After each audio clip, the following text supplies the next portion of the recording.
కడపలో TDP party నిర్వహించే పసుపు పండుగకు సర్వం సిద్ధమైంది. కర్నూలు, కడప, చిత్తూరు జాతీయ రహదారులలోనూ రింగు రోడ్డు వద్ద సువిశాలమైన 125 ఎకరాల్లో నేటి నుంచి 3 రోజుల పాటు టీడీపీ మహానాడు జరగనుంది. దీనికి సంబంధించి ఏర్పాట్లన్నీ పూర్తయ్యాయి. కడప నగరం ఫ్లెక్సీలు, బ్యానర్లతో పసుపుమయంగా మారింది. సోమవారం రాత్రి సీఎం చంద్రబాబు ప్రత్యేక విమానంలో చేరుకోగా టీడీపీ జాతీయ ప్రధాన కార్యదర్శి మంత్రి లోకేష్ కుప్పం నుంచి రోడ్డు మార్గాన వచ్చారు. 4 రోజులుగా మంత్రుల బృందం కడపలోనే మకాం వేసి ఏర్పాట్లను పర్యవేక్షిస్తోంది. ఏడాది పాలనలో కూటమి సాధించిన విజయాలను చర్చించడంతో పాటు ప్రజా పాలనపై వైసీపీ చేస్తున్న దుష్ప్రచారాన్ని తిప్పి కొట్టేందుకు అనుసరించాల్సిన వ్యూహాలను మహానాడు వేదికగా చర్చించనున్నారు. కడపలో తొలిసారి నిర్వహిస్తున్న ఈ వేడుక ద్వారా రాయలసీమ అభివృద్ధికి ప్రత్యేక కార్యాచరణ ప్రకటించే అవకాశం ఉంది. లోకేష్ యువగలం పాదయాత్ర సమయంలో ప్రకటించిన రాయలసీమ డిక్లరేషన్ ను సవివరంగా చర్చించనున్నారు. మంగళవారం ఉదయం 8:30 ప్రతినిధుల నమోదు కార్యక్రమంతో మహానాడు ప్రారంభమవుతుంది. జాతీయ అధ్యక్షుడు చంద్రబాబుతో ఇది మొదలవుతుంది. ఉదయం 10:30 ఎగ్జిబిషన్ ప్రారంభిస్తారు. 10:45 నుంచి 11 గంటల వరకు పార్టీ అధ్యక్షుడు, పొలిట్ బ్యూరో సభ్యులు, ఇతర ముఖ్య నాయకులను వేదికపైకి ఆహ్వానించి పార్టీ జెండా ఆవిష్కరిస్తారు.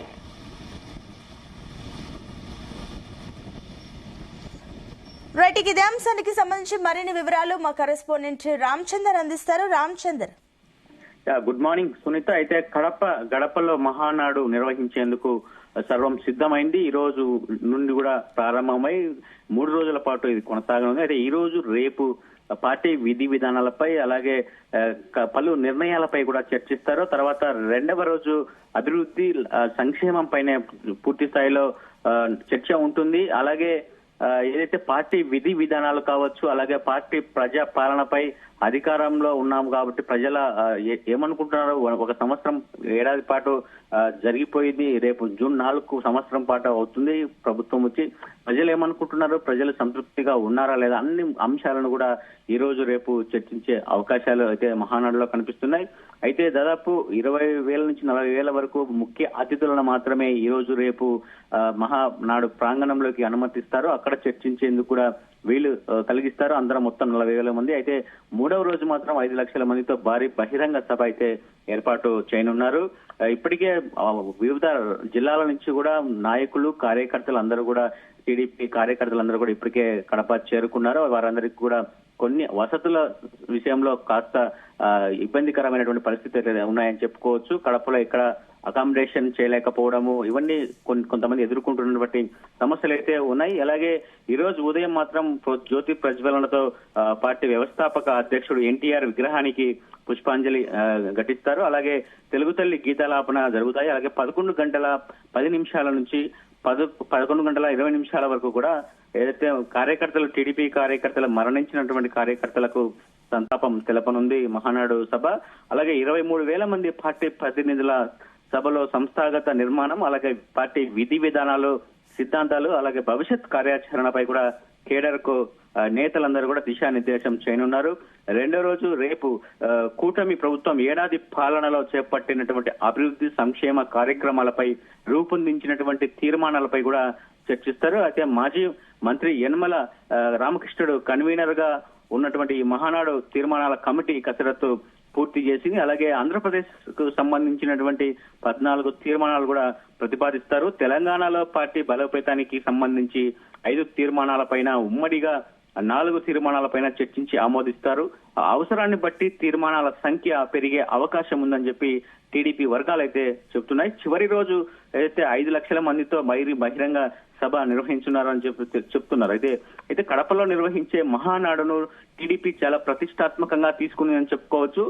మాజీ సీఎం జగన్మోహన్ రెడ్డి జిల్లా కంచుకోట, వైఎస్ ఫ్యామిలీకి కంచుకోట అయినటువంటి కడప కావడం ఇందులో విశేషం. అలాగే సీమలో గతంలో ఎన్నడూ లేని విధంగా మెజార్టీ సీట్లు కూడా 45 అసెంబ్లీ స్థానాలను కూటమి గెలుచుకోవడం, అన్నింటినీ మించి ఉమ్మడి కడప జిల్లా అయినటువంటి కడపలోనే దాదాపు 10 స్థానాలకు 7 స్థానాల్లో టీడీపీ కూటమి విజయంతో చాలా ఉత్సాహంగా జోష్ కనిపిస్తోందని చెప్పుకోవచ్చు. గతానికి భిన్నంగా కూడా ఈసారి కడపలో మహానాడు జరపాలని చెప్పి కూడా టీడీపీ అధిష్టానం నిర్ణయించింది. అయితే ఏర్పాట్లకు వర్షం అడ్డంకిగా మారినా కూడా 19 కమిటీలు వేసుకుని పనులను యుద్ధ ప్రాతిపదికన చకచక చేయడం కూడా జరిగిపోయింది. అయితే గత మహానాడుల కన్నా మించి ఇక్కడ ఏర్పాట్లు చేయడం చాలా విశేషం, గమనించాల్సినటువంటి అవసరం ఉందని చెప్పుకోవచ్చు. అయితే అతిథులకు సీమ వంటకాలతో విందు పసందు అయితే చేయబోతున్నారు. 450 మంది కూర్చునే విధంగా కూడా వేదికను రూపొందించారు. అయితే పక్కనే సీఎంఓ క్యాంప్ ఆఫీస్ ను కూడా ఏర్పాటు చేయడం జరిగింది. అలాగే రక్తదాన శిబిరము, ఫోటో ఎగ్జిబిషన్, డైనింగ్ హాల్, అలాగే మీడియా పాయింట్ అలాగే సమీపంలోనే 300 ఎకరాల్లో పార్కింగ్ కూడా ఏర్పాటు చేయడం జరిగింది. అయితే నిన్న సోమవారం వర్షంతో ఏర్పాట్లకు అడ్డంకులు ఏర్పడ్డాయి. అయితే నిన్న పడినటువంటి వర్షం నేపథ్యంలో ఈ రోజు ఇంకా 3 రోజుల పాటు కూడా వర్షాలు ఉన్న నేపథ్యంలో అందుకు సంబంధించినటువంటి అన్ని ఏర్పాట్లను కూడా సిద్ధం చేసుకున్నారు, ఎటువంటి ఇబ్బందులు రాకుండా వర్షం వల్ల. అయితే మహానాడు ఏర్పాట్లపై మంత్రుల బృందం అయితే నిత్యం సమీక్ష నిర్వహిస్తూనే ఉంది. అయితే బహిరంగ సభకు జన సమీకరణపై మల్లగల్లాలు పడుతున్నారు. అదే మొత్తానికి సభ మాత్రం సక్సెస్ చేయాలి. 5 లక్షలకు తగ్గకుండా 5 లక్షలకు పైన ఎంతమంది వచ్చినా కూడా సభ సక్సెస్ అవుతుందని చెప్పి కూడా అందరూ భావిస్తున్నారు.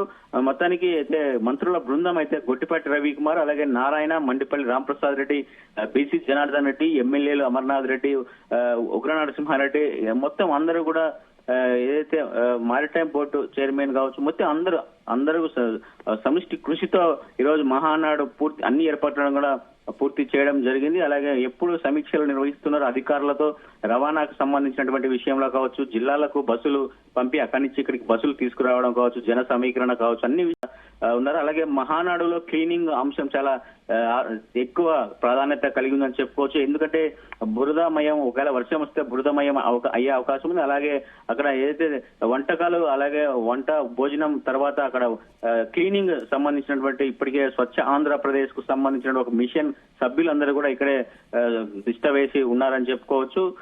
అయితే స్వచ్ఛ మహానాడు కార్యక్రమాన్ని కూడా ఇక్కడ డ్రెస్ కోడ్ వేసుకొని స్వచ్ఛ మహానాడు అంటూ కూడా దర్శనమిస్తున్నటువంటి పరిస్థితి. అలాగే భోజన వసతులపై కూడా దృష్టి సారించారు.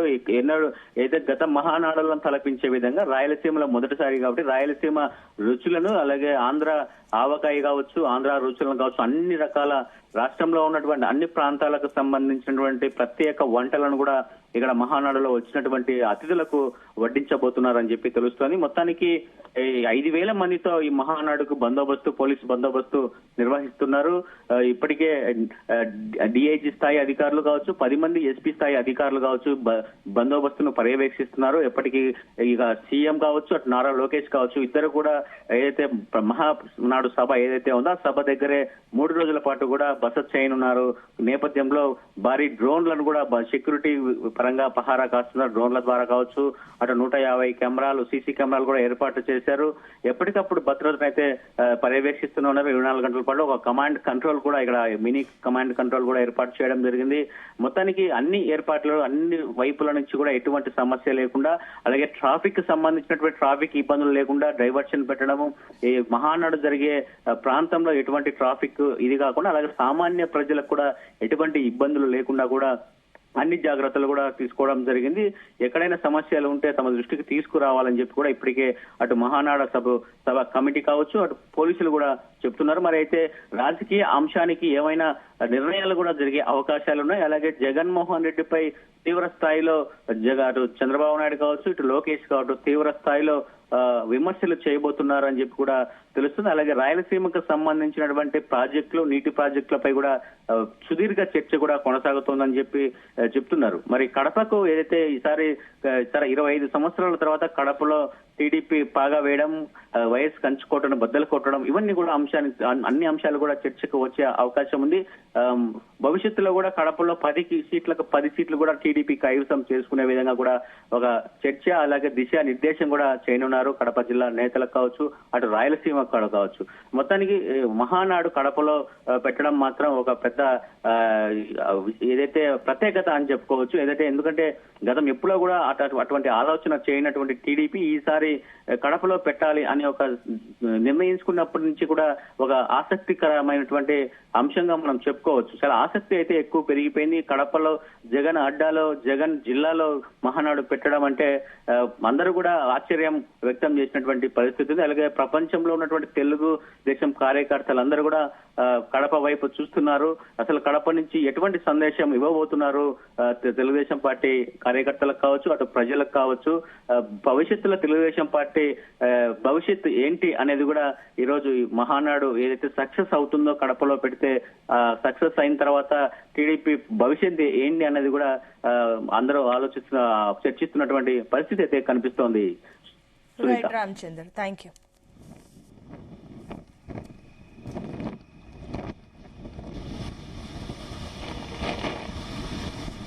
మరోవైపు జ్యోతి ప్రజ్వల్ను పార్టీ వ్యవస్థాపక అధ్యక్షుడు ఎన్టీఆర్ విగ్రహానికి పుష్పాంజలి, తెలుగు తల్లి గీతాలాపన జరుగుతాయి. 11:10 నుంచి 11:20 వరకు మరణించిన కార్యకర్తలకు సంతాపం తెలపనున్నారు. 23,000 మంది పార్టీ ప్రతినిధుల సభలో సంస్థాగత నిర్మాణం, విధి విధానాలు, సిద్ధాంతాలు, భవిష్యత్ కార్యాచరణపై కేడర్కు నేతలు దిశానిర్దేశం చేయనున్నారు. రెండో రోజు కూటమి ప్రభుత్వం ఏడాది పాలనలో చేపట్టిన అభివృద్ధి, సంక్షేమ కార్యక్రమాలపై రూపొందించిన తీర్మానాలపై చర్చిస్తారు. మాజీ మంత్రి యనమల కన్వీనర్ గా ఉన్న మహానాడు తీర్మానాల కమిటీ కసరత్తు పూర్తి చేసింది. ఆంధ్రప్రదేశ్ కు సంబంధించి 14 తీర్మానాలు ప్రతిపాదిస్తారు. తెలంగాణలో పార్టీ బలోపేతానికి సంబంధించి 5 తీర్మానాలపైన, ఉమ్మడిగా 4 తీర్మానాలపైన చర్చించి ఆమోదిస్తారు. అవసరాన్ని బట్టి తీర్మానాల సంఖ్య పెరిగే అవకాశం ఉందని టీడీపీ వర్గాలు తెలిపాయి. చివరి రోజు గురువారం 5 లక్షల మందితో భారీ బహిరంగ సభ నిర్వహించనున్నారు. వాళ్ళ డయాస్ మీద చాలా పని ఉంది, వాళ్ళకి ఇంకా పని చేసుకోవాలి.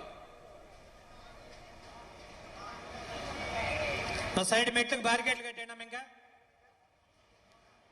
క్లోజ్ చేసేయండి, డయాస్ క్లోజ్ చేయండి. పైకి ఎక్కడ